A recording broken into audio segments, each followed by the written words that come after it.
데이터 분석을 하기 위해 이렇게나 많은 쿼리를 알아야 돼? 그럼 SQL이 편한 사람은 SQL을 쓰는 거고 파이썬이 편한 사람은 파이썬으로 분석을 하는가? 우선 대답부터 말씀드리자면 아닙니다. 무궁무진한 SQL의 세계 중 이런 궁금증 혹은 답답함에 대한 실무적인 부분에 대해 이야기해 보려고 합니다. 검사원은 곰대표.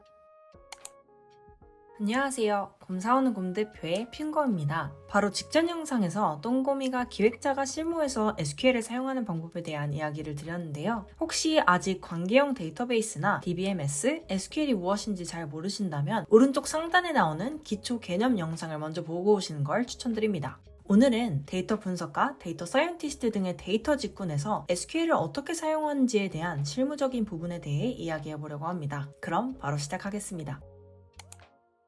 회사마다 하는 업무의 범위와 직무명이 다를 수는 있지만 보편적으로 데이터 분석가와 데이터 사이언티스트, 데이터베이스 관리자 등으로 설명되는 이 데이터 직군에서는 언제 어떻게 SQL을 사용하고 있을까요? 우선 지난번 영상보다는 조금 더 이론적으로 SQL을 퍼보려고 하는데요. SQL이라는 쿼리 랭귀지는 이렇게 4가지의 언어로 세분화될 수 있습니다. 각각을 간단하게 설명하자면 DDL은 테이블을 새롭게 생성하거나 변경하는 데 사용하는 언어, DCL은 데이터베이스에 대한 권한을 주는 데 사용하는 언어, DML은 데이터를 조회 혹은 검색하거나 삽입, 수정, 삭제할 때 사용하는 언어, 그리고 TCL은 DML에 의해 변형된 결과들을 트랜잭션별로 제어하는 명령어입니다. 이걸 다시 데이터 직군의 직무별로 나눠보면 이 표처럼 정리가 됩니다. 다시 한번 말씀드리지만 이런 업무의 범위는 회사마다 달라질 수 있기 때문에 보편적으로 각 직무별 하는 업무를 나눠놓은 것이라고 이해해 주시면 감사하겠습니다. 우선 데이터 분석가와 사이언티스트는 쿼리 언어 중에서도 DML 그리고 이 DML 중에서도 데이터를 조회하고 검색하는 영역을 주로 사용하고 데이터베이스를 관리하는 DBA의 경우 4가지 유형을 모두 업무에서 사용하고 있다고 이해하시면 됩니다. 그럼 이제 각 직무에서 각 유형을 어떻게 사용하는지 실질적인 예시들을 한번 살펴보시죠.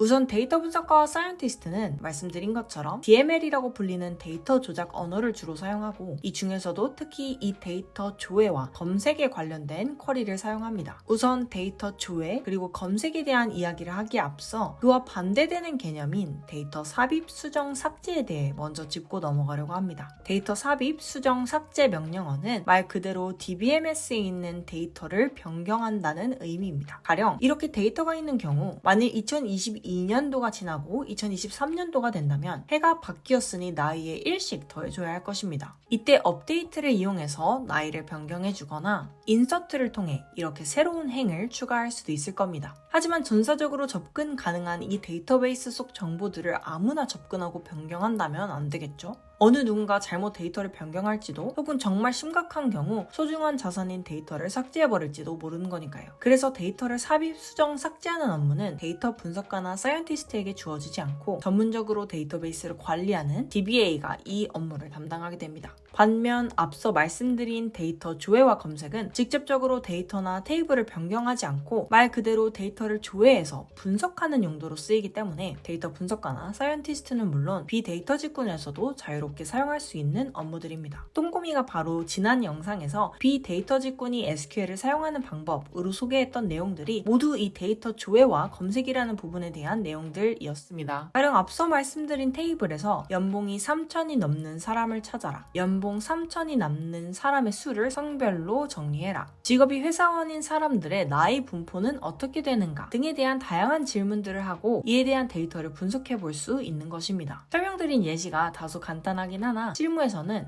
가령 일반 고객과 VIP 고객 간 주문 횟수나 비중, 주문 금액의 차이를 분석하거나 키워드에 따라서 고객의 관심사를 세그먼트화할 수 있는지 가설을 세워서 검증을 해보거나 프로모션 유형에 따라서 사람들이 어떻게 다른 반응을 보였는지 등을 분석합니다. 여기서 한 가지 의문점이 드실 수도 있을 것 같은데요. 이렇게 데이터를 가지고 분석을 하는 업무를 하기 위해 파이썬도 많이 사용한다던데 그럼 SQL이 편한 사람은 SQL을 쓰는 거고 파이썬이 편한 사람은 파이썬으로 분석을 하는 것일까요? 우선 대답부터 말씀드리자면 아닙니다. 파이썬을 사용할 것이냐 SQL을 사용할 것이냐는 데이터가 어디에 저장되어 있는가를 기준으로 달라질 뿐 자신이 편한 언어를 임의로 선택해서 사용할 수 있는 건 아닙니다. 기업에서 데이터를 저장하는 수많은 방법 중 대표적인 2가지는 전통적인 관계형 데이터베이스에 저장하는 것과 빅데이터 시스템에 저장하는 것들이 있습니다. 관계형 데이터베이스란 가령 오라클 DB 같은 것으로 전사적으로 접근 가능한 데이터를 저장하는 공간인데요. 가령 회사를 다니고 있는 임직원들의 사원 정보 혹은 고객들의 고객 정보를 저장하고 관리할 때 쓰입니다. 반면 빅데이터 시스템은 가령 HDFS 같은 대용량 분산 처리 시스템 등을 말하며 정말 대용량 데이터를 저장하고 불러와서 분석하기에 용이한 구조를 가지고 있습니다. 이 빅데이터 시스템의 경우 관계형 데이터베이스와는 다르게 기획자나 마케터들이 주로 접근하지 않고 분석가나 사이언티스트 그리고 데이터 엔지니어 등의 데이터 직군에서 관리를 하는 경우가 많습니다. 이곳에는 매일같이 쏟아지는 몇 천만 행의 고객 로그 데이터, 검색 데이터 등이 저장됩니다. 앞서서 파이썬과 SQL은 데이터가 어디에 저장되어 있느냐에 따라 달리 쓰인다고 말씀드렸는데요. SQL은 관계형 데이터베이스에서 데이터를 조회하고 분석할 때, 파이썬은 빅데이터 시스템이나 저희가 흔히 아는 엑셀이나 CSV 파일 같은 형태로 저장되어 있는 데이터를 분석할 때 주로 쓰인다고 생각하시면 됩니다. 다시 SQL에 대한 이야기로 돌아와서 다음으로 데이터 정의 언어인 DDL은 어떨 때 사용하는 건지 말씀드리려고 합니다. DDL에는 크게 테이블 생성, 변경, 삭제하는 태스크가 포함되어 있습니다. 앞서서 DML을 제외하고는 데이터베이스 관리자가 주로 사용하는 언어라고 설명드렸는데요. DML의 인서트, 업데이트, 딜리트와 동일한 맥락으로 테이블을 생성하고 삭제할 수 있는 권한을 모두에게 주면 데이터를 정확하고 안전하게 관리하기 어렵기 때문에 DBA가 관리한다 라고 이해하시면 될 것 같습니다. 이제 예시를 들어보려고 하는데요. 기존에는 중고 상품 판매만을 중개해주던 채소마켓에서 이번에는 동네 이웃들끼리 서로 원데이 클래스나 과일 클래스를 열 수 있는 재능 판매 플랫폼도 신규 서비스로 추가하려고 한다고 가정해봅시다. 이 서비스를 가능하게 하기 위해서는 클래스를 여는 사람, 클래스명, 진행하는 방식에 대한 설명, 가격이나 기타 사항을 저장할 수 있는 새로운 테이블이 필요하게 됩니다. 이때 채소마켓의 프로덕트 매니저 혹은 서비스 기획자는 DBA에게 이런 테이블을 데이터베이스에 추가해달라고 요청할 수 있습니다. 이렇게 신규로 테이블을 추가한 경우 테이블 간 관계에 대한 정의나 각 컬럼에 들어갈 수 있는 데이터 타입에 대한 제약사항들이 필요한데 이때 사용하는 것이 바로 DDL, 즉 데이터 정의 언어입니다. Create, Alter, Drop, Rename, Truncate 등이 있으며 간단하게 요약하자면 테이블을 추가, 변경하거나 삭제할 때 사용하는 언어입니다. 주로 신규 서비스가 추가될 때 다른 부서 혹은 팀에서 들어온 요청에 의해 테이블을 추가하거나 변경하는 일이 많고요. 자주 사용하지 않는 테이블의 경우 DBA팀 자체적으로 자원 관리를 위해 사내에 테이블이 삭제될 예정임을 공유하고 삭제하는 식으로 관리를 하고 있습니다.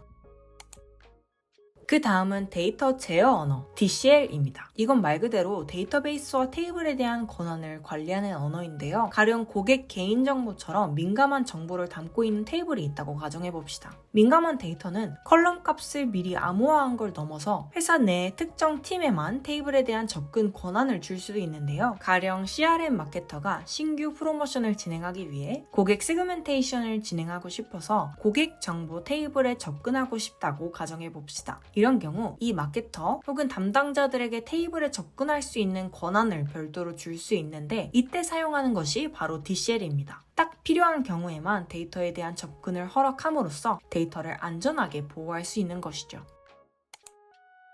마지막은 트랜잭션 제어 언어 TCL인데요. 정의를 다시 보자면 논리적인 작업을 단위로 묶어서 DML에 의해 변형된 결과를 트랜잭션별로 제어하는 명령어입니다. 예시를 하나 들어보려고 하는데요. 가령 새해가 되면서 조직 개편이 일어난 경우 회사에서는 직원의 직무나 직급명, 나이를 변경해야 하는 상황들이 생깁니다. 이를 한꺼번에 수정한 후 테이블에 최종 저장하는 작업을 하게 되는데요. 이런 데이터 수정이나 추가 작업들을 한꺼번에 모아서 테이블에 반영하고 적용할 때 이 TCL을 사용합니다. Git 사용에 익숙하신 분들이라면 TCL이 여러 개의 작업을 묶어서 Git에 커밋하는 작업과 동일하다고 생각하시면 될 것 같아요. 벌써 수정을 했는데 왜 또 이걸 묶어서 반영을 하는지가 궁금하실 수 있는데요. 기업에서 관리하는 데이터베이스의 경우 데이터가 잘못 수정되거나 삭제되면 서비스 운영에 장애가 나거나 심각한 경우 고객 정보 노출로 이어질 수 있기 때문에 테스트 단계의 데이터베이스가 존재합니다. 편의상 서비스 DB, 테스트 DB로 나누고 싶은데요. 즉 데이터 수정 작업을 이 테스트 DB에서 적용해 본 후 문제가 없다고 판단되면 실제 서비스 DB의 최종 테이블에 이 모든 변경 사항들을 반영하게 되는 것입니다. 또 만일 변경 작업에 오류가 있었던 경우 모든 테이블을 일일이 찾아서 수정하기보다 최근 수정 사항들을 롤백, 즉 이전 상태로 일단 돌려놓고 오류 사항을 수정해서 다시 한꺼번에 반영할 수 있다는 특징을 이 TCL이 가지고 있습니다.